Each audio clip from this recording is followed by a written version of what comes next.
What qualities kind of make you like turn down an author? I know there's probably been times where people have come to you with a lot of money, but you're like, I still don't know if this is the right project to do. How do you kind of decipher that? Yeah, the idea has to be clear to me as a book idea, as a worthy book idea to be out in the world. So yeah, I've had people come to me and either the idea is just really so fuzzy, not even half baked, like still batter or something. It's just too fuzzy. Like they can't really outline it. The outline isn't clear to me. Those are the kind of cases where I would say, okay, we got to go back to the drawing board, or and I will sometimes meet with people before they're really ready to work with me, kind of as a ramp up, especially if you're still kind of in the writing process and you're interested in developmental editing. I'll meet with you and sort of talk strategy. I don't mind doing that. But I've definitely turned down projects that I just thought were I didn't agree with the premise. Something about it felt a little bit, I don't know, sleazy, a little bit. I don't know, like the worst kind of self-help types of books, that kind of a thing.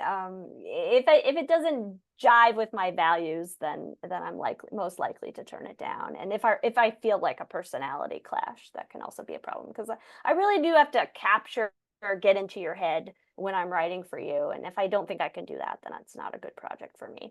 I've also turned down books that are like legacy books. Like there's a lot of people who want to write books about their Vietnam experience to Oh, leave for okay. their, the story for their grandkids and things like that. And I do business books. That's what's primarily on my plate.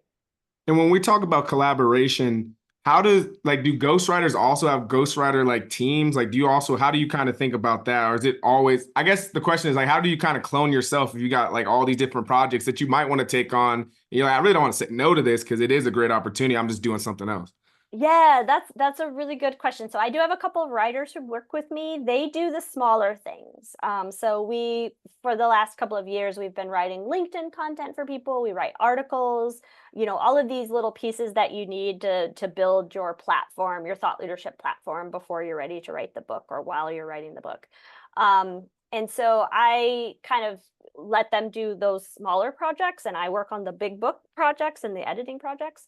But as I'm thinking about scaling, and now especially as I've decided I'm going to go after only going after people who want to write business books. I have been thinking, by myself, I can only write 2 or 3 books a year because it's a 4-month process. You can do the math on that. So I have been thinking about how I might bring in other ghostwriters, assuming I could start getting like more than 2 or 3 projects a year, coming my way, which would be an amazing problem to have. And I think, I'd have to play it by ear. I don't know that I could train someone to do it exactly the way I do. I don't know that I would want to do that. It might be that I bring on ghostwriters as contractors and they have their own process. And I just kind of broker out what clients go best with, which writers, that kind of thing, like personality matching, that kind of thing.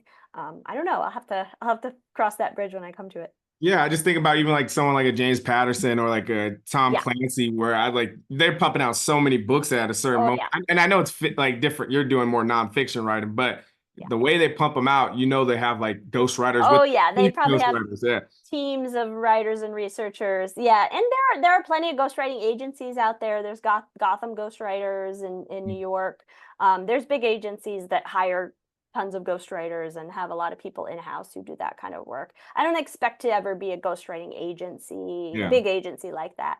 But I could certainly see a world where there are more projects than I can handle. I've always thought the dream would be to have a wait list. But I think that's pretty hard because once you're ready to write your book, you don't want to wait. Like that's why you're hiring a ghostwriter so you can get it done faster. You know? Yeah. The other Yeah. thing I've noticed a lot is like even like VCs, like venture capitalists will have ghostwriters do their Twitters and all that. So I think there's Oh yeah. there's so much there as well. Oh yeah, it's true. Everyone needs content. Everyone's a content creator these days, and so everybody needs ghostwriters in some capacity, it Yeah. seems. When it comes to like celebrity do you do like celebrity book I should say celebrity business books or anything like that? Because I know there's like the Damon Johns of the world and some other people that have those type of books as well. Yeah, I would. I mean, love to get to that level. That's Okay. a next level for sure. I think sometimes people say they're surprised because they think only celebrities and politicians use ghostwriters. They didn't realize that, a lot of books are ghost written. The stats on that are not very good because it's confidential. But there are people who will say in the range of way more than 50% of business books have Yeah. ghostwriters. Yeah.